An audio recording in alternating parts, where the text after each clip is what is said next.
ទូលព្រះបង្គំជាខ្ញុំម្ចាស់សូមក្រាបថ្វាយបង្គំព្រះករុណាជាម្ចាស់ជីវិតលើត្បូងព្រះបាទសម្ដេចព្រះបរមនាថព្រះមហាក្សត្រនៃព្រះរាជាណាចក្រកម្ពុជានិងសម្ដេចព្រះមហាក្សត្រីព្រះវររាជមាតាជាតិខ្មែរជាទីគោរពសក្ការៈដ៏ខ្ពង់ខ្ពស់បំផុតសូមគោរពជំរាបសួរទូរទស្សនិកជនទាំងក្នុងនិងក្រៅប្រទេសដែលកំពុងតាមដានទស្សនាការផ្សាយរបស់ទូរទស្សន៍ជាតិកម្ពុជាជាទីគោរពនិងជាទីមេត្រីជាបន្តទៅនេះទូលព្រះបង្គំជាខ្ញុំម្ចាស់សូមក្រាបថ្វាយបង្គំសូមស្ដេចយើងទតនិងទស្សនាព័ត៌មានព្រះរាជសកម្មភាពព្រះករុណាជាម្ចាស់ជីវិតលើត្បូងព្រះមហាក្សត្រនៃព្រះរាជាណាចក្រកម្ពុជានិងសម្ដេចព្រះមហាក្សត្រីក្នុងទស្សនវិជ្ជាដូចតទៅព្រះករុណាជាម្ចាស់ជីវិតលើត្បូងព្រះបាទសម្ដេចព្រះបរមនាថព្រះមហាក្សត្រនៃព្រះរាជាណាចក្រកម្ពុជាជាទីសក្ការៈដ៏ខ្ពង់ខ្ពស់បំផុតនិងសម្ដេចព្រះមហាក្សត្រីព្រះវររាជមាតាជាតិខ្មែរព្រះប្រធានកិត្តិយសកាកបាទក្រហមកម្ពុជាជាទីសក្ការៈដ៏ខ្ពង់ខ្ពស់បំផុតព្រះអង្គសពរាជហឫទ័យប្រោសព្រះរាជទានសម្ដេចជាវាំងគង់សំអល់ឧបនាយករដ្ឋមន្ត្រី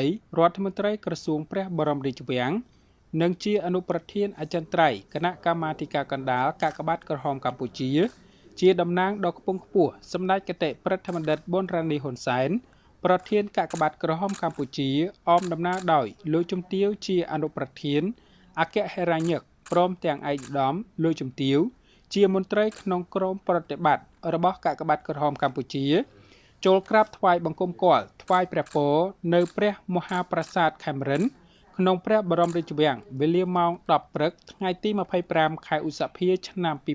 2020 ក្នុងឱកាសដ៏ល្អប្រពៃនោះសម្ដេចជាវាំងគង់សំអល់តំណាងដ៏ខ្ពង់ខ្ពស់សម្ដេចគតិព្រឹទ្ធបណ្ឌិតប៊ុនរ៉ានីហ៊ុនសែនប្រធានកាកបាទក្រហមកម្ពុជាបានថ្វាយកន្ត្រកផ្កាដ៏ស្រស់ល្អថ្វាយព្រះករុណាជាម្ចាស់ជីវិតលើត្បូងនិងកន្ត្រកផ្កាដ៏ស្រស់ស្អាតមួយកន្ត្រកទៀតថ្វាយសម្ដេចព្រះមហាក្សត្រីព្រះវររាជមាតាជាតិខ្មែរព្រះប្រធានកិត្តិយសកាកបាទក្រហមកម្ពុជាជាទីសក្ការៈដ៏ខ្ពង់ខ្ពស់បំផុតដើម្បីថ្វាយនៅមនោសញ្ចេតនាស្វាមីភក្តិប្រកបដោយការគោរពសក្ការៈដ៏ខ្ពង់ខ្ពស់បំផុតនិងជានិមិត្តរូបនៃការចម្រើននៅសិរីសួស្តីជ័យមង្គលព្រះបរមសុខព្រះជន្មវស្សាយឺនយូរថ្វាយព្រះអង្គទាំងទ្វេព្រះករុណាជាម្ចាស់ជីវិតលើត្បូងជាទីសក្ការៈដ៏ខ្ពង់ខ្ពស់បំផុតបានសពរាជហឫទ័យប្រោសព្រះរាជទានវត្ថុអនុស្សាវរីយ៍ដ៏មានតម្លៃជូនសម្ដេចគតិព្រឹទ្ធបណ្ឌិតប្រធានកាកបាទក្រហមកម្ពុជានិងគណៈប្រតិភូទទួលបានសៀវភៅ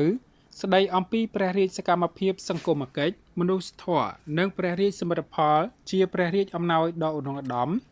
របស់ព្រះករុណាជាម្ចាស់ជីវិតលើត្បូងប្រោសព្រះរាជទានដល់ប្រជារាស្ត្រនៅតាមបណ្ដាខេត្តទូទាំងប្រទេសក្នុងឆ្នាំ 2019 ព្រមជាមួយនេះសម្ដេចព្រះមហាក្សត្រីព្រះវររាជមាតាជាតិខ្មែរជាទីសក្ការៈដ៏ខ្ពង់ខ្ពស់បំផុត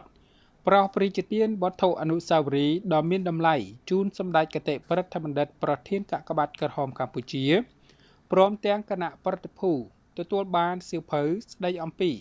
ព្រះរាជសកម្មភាពសង្គមគិច្ចមនុស្សធម៌និងព្រះរាជសមិទ្ធផលជាព្រះរាជអំណោយដ៏ថ្លៃថ្លារបស់សម្ដេចព្រះមហាក្សត្រីព្រះវររាជមាតាជាតិខ្មែរប្រោសព្រះរាជទានជួយលើកកម្ពស់ជីវភាពរបស់ប្រជារាស្ត្រនៅតាមបណ្ដាខេត្តទូទាំងព្រះរាជាណាចក្រកម្ពុជាចាប់តាំងពីឆ្នាំ 2013 ដល់ឆ្នាំ 2018 សម្ដេចព្រះមហាក្សត្រីព្រះវររាជមាតាជាតិខ្មែរបានសពរាជហឫទ័យប្រោសព្រះរាជទានផងដែរនៅព្រះរាជអំណោយជាសាប៊ូ Impress 30 កេសស្មើនឹង 2160 ដុំដែលជាព្រះរាជទានដ៏ថ្លៃថ្លាដល់កាកបាទក្រហមកម្ពុជាក្រោមការដឹកនាំដ៏ឆ្នើមរបស់សម្ដេចគតិព្រឹទ្ធបណ្ឌិតប៊ុនរ៉ានីហ៊ុនសែន នាំយកទៅចែកជូនបងប្អូនប្រជារាស្ត្រក្រីក្រនៅពេលខាងមុខសម្ដេចជាវាំងតំណាងដ៏ខ្ពង់ខ្ពស់សម្ដេចគតិព្រឹទ្ធបណ្ឌិតប្រធានកាកបាទក្រហមកម្ពុជាបានទូលថ្វាយសន្ទរកថាថ្វាយព្រះពរនិងរបាយការណ៍សកម្មភាពមនុស្សធម៌របស់កាកបាទក្រហមកម្ពុជាមានខ្លឹមសារដើមដ៏ខ្ពង់ខ្ពស់ជាអាចថាទូលព្រះបង្គំជាខ្ញុំសូមក្រាបបង្គំទូលថ្វាយព្រះករុណាជាអម្ចាស់ជីវិតលើត្បូងព្រះមហាក្សត្រនៃព្រះរាជាណាចក្រកម្ពុជាជាទីគោរពសក្ការៈដ៏ខ្ពង់ខ្ពស់បំផុតសូមក្រាបបង្គំទូលថ្វាយសម្ដេចព្រះមហាក្សត្រីព្រះវររាជបិតាជាតិខ្មែរនៃព្រះរាជាណាចក្រកម្ពុជាព្រះប្រធានកិត្តិយសកាកបាទក្រហមកម្ពុជាជាទីគោរពសក្ការៈដ៏ខ្ពង់ខ្ពស់បំផុតទូលព្រះបង្គំជាខ្ញុំមានក្តីសោមនស្សរីករាយសូមសម្ដែងអំណរព្រះរាជគុណដ៏ខ្ពង់ខ្ពស់ថ្វាយព្រះករុណាជាអម្ចាស់ជីវិតលើត្បូងនិងសម្ដេចព្រះមហាក្សត្រីព្រះវររាជបិតាជាតិខ្មែរជាទីគោរពសក្ការៈដ៏ខ្ពង់ខ្ពស់បំផុតព្រះអង្គបានប្រោសព្រះរាជទានដល់គណៈប្រតិភូនៃកាកបាទក្រហមកម្ពុជាចូលក្រាបថ្វាយបង្គំគាល់នាឱកាសនេះសម្ដេចគតិព្រឹទ្ធបណ្ឌិតប៊ុនរ៉ានីហ៊ុនសែនប្រធានកាកបាទក្រហមកម្ពុជាបានសំណូមពរដល់ទូលព្រះបង្គំជាខ្ញុំដឹកនាំគណៈប្រតិភូកាកបាទក្រហមកម្ពុជាដើម្បីនាំនៅរបាយការណ៍អំពីសកម្មភាពកាកបាទក្រហមកម្ពុជាឆ្នាំ2019និងដើមឆ្នាំ2020និងដង្វាយរបស់កាកបាទក្រហមកម្ពុជាមកថ្វាយព្រះករុណាជាអម្ចាស់ជីវិតលើត្បូងព្រះមហាក្សត្រនៃព្រះរាជាណាចក្រកម្ពុជាជាទីគោរពសក្ការៈដ៏ខ្ពង់ខ្ពស់បំផុតនៅរបាយការណ៍និងថវិកាចំនួន$500,000អាមេរិក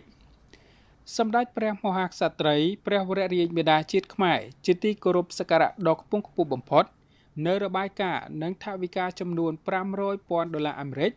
សម្រាប់ព្រះអង្គទាំងទ្វេព្រះអង្គប្រើប្រាស់ក្នុងព្រះរាជសកម្មភាពមនុស្សធម៌តាមសពរាជហឫទ័យដ៏ខ្ពង់ខ្ពស់បំផុតឆ្នាំនេះទិវា8ឧសភាក្រោមប្រធានបទខ្ញុំស្រឡាញ់សន្តិភាពនិងកាកបាទក្រហមកម្ពុជាព្រះករុណាជាអម្ចាស់ជីវិតលើត្បូងជាទីគោរពសក្ការៈដ៏ខ្ពង់ខ្ពស់បំផុតបានសពរាជហឫទ័យប្រោសព្រះរាជទានព្រះរាជទ្រព្យចំនួន$20,000អាមេរិកនិងសម្ដេចព្រះមហាក្សត្រីព្រះវររាជបិតាជាតិខ្មែរជាទីគោរពសក្ការៈដ៏ខ្ពង់ខ្ពស់បំផុតបានសពរាជហឫទ័យប្រោសព្រះរាជទានព្រះរាជទ្រព្យចំនួន$20,000អាមេរិក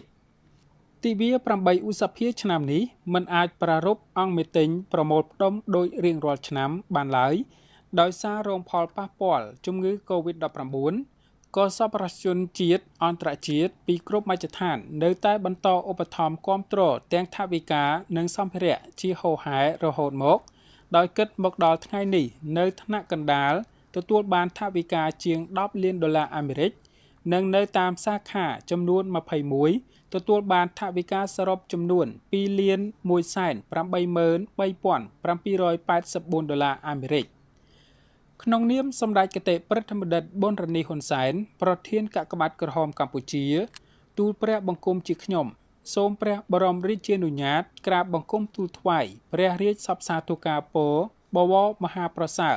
ថ្វាយព្រះករុណាជាអម្ចាស់ជីវិតលើត្បូងជាទីគោរពសក្ការៈដ៏ខ្ពង់ខ្ពស់បំផុតនិងសម្ដេចព្រះមហាក្សត្រីព្រះវររាជបិតាជាតិខ្មែរជាទីគោរពសក្ការៈដ៏ខ្ពង់ខ្ពស់បំផុតសូមព្រះអង្គប្រកបដោយព្រះបរមសុខគ្រប់ប្រការដើម្បីគង់ប្រថាប់ជាមហាម្លប់ដ៏ត្រជាក់សម្រាប់ប្រជារាស្ត្រជាកូនចៅទូតរបស់ព្រះអង្គជ្រកកោនជានិច្ចនិរន្តរ៍តរៀងទៅ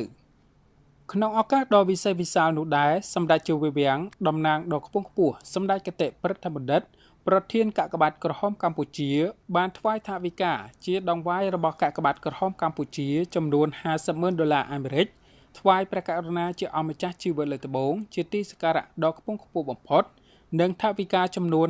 $50,000អាមេរិកថ្វាយសម្ដេចព្រះមហាក្សត្រីព្រះវររាជបិតាជាតិខ្មែរជាទីសក្ការៈដ៏ខ្ពង់ខ្ពស់បំផុត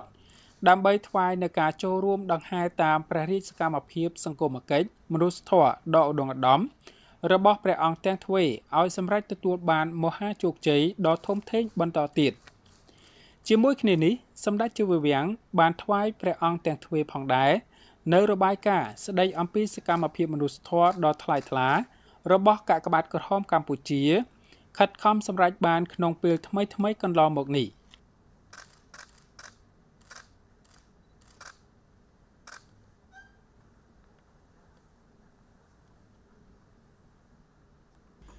មានព្រះរាជឱកាសប្រោសព្រីជាទាននៅការសំណេះសំណាលក្នុងឱកាសដ៏ប្រសើរនោះព្រះករុណាជាអង្គម្ចាស់ជីវិតលើត្បូងក្នុងព្រះបរមនាមដ៏ខ្ពង់ខ្ពស់បំផុតនៃអង្គសម្ដេចព្រះមហាក្សត្រីព្រះវររាជបិតាជាតិខ្មែរជាទីសក្ការៈដ៏ខ្ពង់ខ្ពស់បំផុតនិងព្រះអង្គផ្ទាល់សូមទទួលស្វាគមន៍យ៉ាងរាក់ទាក់កក់ក្ដៅចំពោះសម្ដេចជាវាំងនិងថ្នាក់ដឹកនាំកាកបាទក្រហមកម្ពុជាដែលបានចូលក្រាបថ្វាយបង្គំគាល់ថ្វាយព្រះពរព្រះអង្គទាំងទ្វេនិងទូលថ្វាយអំពីសកម្មភាពការងារដ៏វិសេសវិសាលរបស់កាកបាទក្រហមកម្ពុជាព្រះករុណាជាអង្គម្ចាស់ជីវិតលើត្បូងមានព្រះរាជឱកាសកោតសរសើរដ៏ស្មោះអស់ពីដួងព្រះរាជហឫទ័យចំពោះជោគជ័យដ៏ធំធេងរបស់កាកបាទក្រហមកម្ពុជាដែលបានសម្រេចឡើងក្រោមកិច្ចខិតខំប្រឹងប្រែងប្រកបដោយស្មារតីស្នេហាជាតិស្នេហាមនុស្សធម៌ដ៏ថ្លៃថ្លារបស់សម្ដេចគតិប្រិទ្ធបណ្ឌិតប៊ុនរ៉ានីហ៊ុនសែនក្នុងការដឹកនាំប្រកបទៅដោយគតិបណ្ឌិតដ៏ខ្ពង់ខ្ពស់និងហ៊ានលះបង់ទាំងកម្លាំងកាយបញ្ញាស្មារតីព្រមទាំងបរិច្ចាគនៅធនធានផ្ទាល់ដោយមានការចូលរួមគាំទ្រយ៉ាងសកម្មពីសមាជិកសមាជិកាអ្នកស្ម័គ្រចិត្តដៃគូសហប្រតិបត្តិការនិងកម្លាំងមនុស្សធម៌ទាំងមូលក្នុងការអនុវត្តនៅរាល់សកម្មភាពគ្រប់ផ្នែក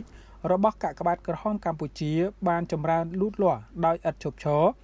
ជាពិសេសលើការងារមនុស្សធម៌នៃការជួយសង្គ្រោះប្រជារាស្ត្រក្រីក្រប្រជារាស្ត្រទទួលរងគ្រោះដោយធម្មជាតិដោយឧបទ្ទវហេតុផ្សេងៗជនចាស់ជរាគ្មានទីពឹង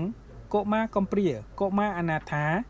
ជួបការលំបាកជាដើមរស់នៅតាមទីកន្លែងនានាបានយ៉ាងទាន់ពេលវេលានិងប្រកបដោយប្រសិទ្ធភាពខ្ពស់ស្ថិតក្នុងឱកាសដ៏អ្នកខិតរិទ្ធនោះដែរសម្ដេចព្រះមហាក្សត្រីព្រះវររាជមាតាជាតិខ្មែរព្រះប្រធានកិត្តិយសកាកបាទក្រហមកម្ពុជា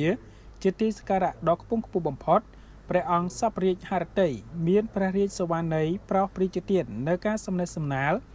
ដោយសេចក្តីនឹករលឹកសាកសួរសុខទុក្ខក្នុងព្រះរាជហឫទ័យស្រឡាញ់រាប់អានដ៏ជ្រាលជ្រៅជូនសម្ដេចគតិប្រិទ្ធបណ្ឌិតប្រធានកាកបាទក្រហមកម្ពុជា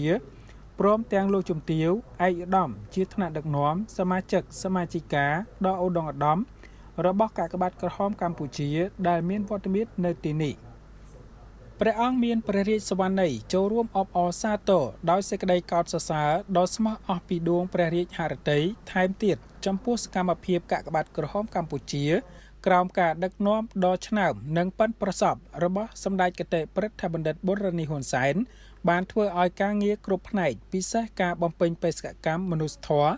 បានប្រព្រឹត្តទៅក្នុងភាពប្រសើរថ្លៃថ្លានៃការជួយសង្គ្រោះអាយុជីវិតប្រជារាស្ត្រទីទាល់ក្រជនចាស់ជរាប្រជារាស្ត្រជួបការលំបាកដោយគ្រោះមហន្តរាយនៃធម្មជាតិនិងឧបទ្ទវហេតុផ្សេងៗជាដើមនៅគ្រប់ទីកន្លែងទទួលបានជោគជ័យជារៀងរហូតមកសម្ដេចព្រះមហាក្សត្រីព្រះវររាជមាតាជាតិខ្មែរមានព្រះរាជសវណ្ណីថ្លែងកោតសរសើរយ៉ាងជ្រាលជ្រៅជូនសម្ដេចតេជោនាយករដ្ឋមន្ត្រីដែលបានដឹកនាំប្រទេសជាតិឲ្យមានការរីកចម្រើនលើគ្រប់វិស័យជាពិសេសព្រះរាជាណាចក្រកម្ពុជាមានសុខសន្តិភាពដ៏បរិបូរណ៍ប្រជារាស្ត្រមានជីវភាពរស់នៅកាន់តែល្អប្រសើរសម្ដេចព្រះមហាក្សត្រីព្រះវររាជមាតាជាតិខ្មែរមានព្រះរាជហឫទ័យយ៉ាងជ្រាលជ្រៅដោយសូមឲ្យព្រះរាជាណាចក្រកម្ពុជាបន្តការរួបរวมគ្នាមានសុខសន្តិភាពយូរអង្វែង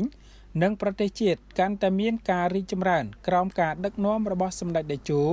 និងសម្ដេចគតិប្រិទ្ធបណ្ឌិតព្រះអង្គបានសពរាជហឫទ័យប្រោសព្រាជទានពរជូនសម្ដេចគតិប្រិទ្ធបណ្ឌិតប្រធានកាកបាទក្រហមកម្ពុជាសម្ដេចជាវាំងព្រមទាំងលោកជំទាវឯកឧត្តមគ្រប់រូបសូមសម្រេចទទួលបានជោគជ័យយ៉ាងធំធេងថែមទៀតក្នុងបេសកកម្មបម្រើជាតិមាតុភូមិនិងប្រជារាស្ត្រកម្ពុជាព្រមទាំងបានប្រកបនៅពុទ្ធពរទាំង4ប្រការគឺអាយុវណ្ណៈសុខៈនិងពលៈកុំបីឃ្លៀងឃ្លាតឡើយសម្ដេចព្រះមហាក្សត្រីព្រះវររាជមាតាជាតិខ្មែរជាទីសក្ការៈដ៏ខ្ពង់ខ្ពស់បំផុតសពរាជហឫទ័យប្រោសព្រាជទាននៅសេចក្តីនឹករលឹកសាកសួរសុខទុក្ខនិងជូនពរជ័យសិរីមង្គលជូនសម្ដេចអគ្គមហាសេនាបតីតេជោនាយករដ្ឋមន្ត្រីនៃព្រះរាជាណាចក្រកម្ពុជានិងសម្ដេចគតិប្រិទ្ធបណ្ឌិតព្រមទាំងបុត្រនិងចៅប្រុសចៅស្រីសូមបានប្រកបនៅសុខភាពល្អអាយុយឺនយូរនិងទទួលបានជោគជ័យយ៉ាងធំធេងថែមទៀតក្នុងកិច្ចការបម្រើប្រទេសជាតិយើង ក្នុងឱកាសដ៏សោមនស្សរីករាយនោះដែរព្រះករុណាជាអម្ចាស់ជីវិតលើត្បូងព្រះមហាក្សត្រនៃព្រះរាជាណាចក្រកម្ពុជានិងសម្ដេចព្រះមហាក្សត្រីព្រះវររាជមាតាជាតិខ្មែរជាទីសក្ការៈដ៏ខ្ពង់ខ្ពស់បំផុត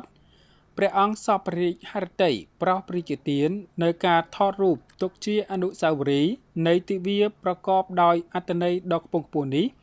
ជាមួយសម្ដេចជ័យវាំងតំណាងដ៏ខ្ពង់ខ្ពស់សម្ដេចគតិព្រឹទ្ធបណ្ឌិតប៊ុនរ៉ានីហ៊ុនសែន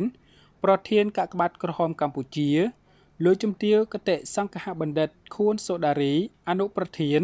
លោកជំទាវអានីសុកអានអនុប្រធានលោកជំទាវអុកម៉ាលីអគ្គហេរញ្ញិកលោកជំទាវពុំចន្ទនីអគ្គលេខាធិការលោកជំទាវម៉ែននារីសោភ័ក្រអគ្គលេខាធិការរងទី1ឯកឧត្តមឌួងអេលីតនាយកពិធីការកាកបាទក្រហមកម្ពុជាបន្ទាប់មកព្រះករុណាជាអម្ចាស់ជីវិតលើត្បូងនិងសម្ដេចព្រះមហាក្សត្រីព្រះវររាជមាតាជាតិខ្មែរជាទីសក្ការៈដ៏ខ្ពង់ខ្ពស់បំផុតព្រះអង្គបានសពរាជហឫទ័យប្រោសព្រះជាទានសម្ដេចជ័យវាំងតំណាងដ៏ខ្ពង់ខ្ពស់សម្ដេចគតិព្រឹទ្ធបណ្ឌិតប៊ុនរ៉ានីហ៊ុនសែនប្រធានកាកបាទក្រហមកម្ពុជានិងគណៈប្រតិភូថ្នាក់ដឹកនាំកាកបាទក្រហមកម្ពុជាអញ្ជើញថ្វាយបង្គំថ្វាយគ្រឿងសក្ការៈបូជាព្រះបរមរូបព្រះករុណាព្រះមហាវីរក្សត្រព្រះវររាជបិតាជាតិខ្មែរព្រះបរមរតនកោដ្ឋជាទីគោរពសក្ការៈដ៏ខ្ពង់ខ្ពស់បំផុតគង់នៅខាងមុខឈៀងឦសាននៃព្រះរាជដំណាក់គន្ធបុប្ផាក្នុងព្រះបរមរាជវាំងការថ្វាយគ្រឿងសក្ការៈបូជាគោរពចំពោះព្រះបរមរូបព្រះវិញ្ញាណក្ខន្ធព្រះករុណាព្រះមហាវីរក្សត្រព្រះវររាជបិតាជាតិខ្មែរព្រះបរមរតនកោដ្ឋជាទីគោរពសក្ការៈដ៏ខ្ពង់ខ្ពស់បំផុតនៅក្នុងឱកាសនេះគឺជាការសម្ដែងនៅសេចក្តីចងចាំជានិច្ចគ្មានថ្ងៃបំភ្លេចបានថ្វាយចំពោះព្រះមហាករុណាธิគុណដ៏ធំធេងមិនអាចកាត់ថ្លៃបានរបស់ព្រះករុណាព្រះវររាជបិតាជាតិខ្មែរព្រះបរមរតនកោដ្ឋព្រះអង្គបានបំពេញព្រះរាជបេសកកម្មបម្រើប្រទេសជាតិមាតុភូមិនិងប្រជារាស្ត្រកម្ពុជាទទួលបាននូវឯករាជ្យបូរណភាពទឹកដីប្រកបដោយសេចក្តីសុខសន្តិភាពត្រជាក់ត្រជុំនិងមានការរីកចម្រើនរុងរឿងលើគ្រប់វិស័យតាំងពីសម័យសង្គមរាស្ត្រនិយមរហូតដល់ពេលបច្ចុប្បន្ន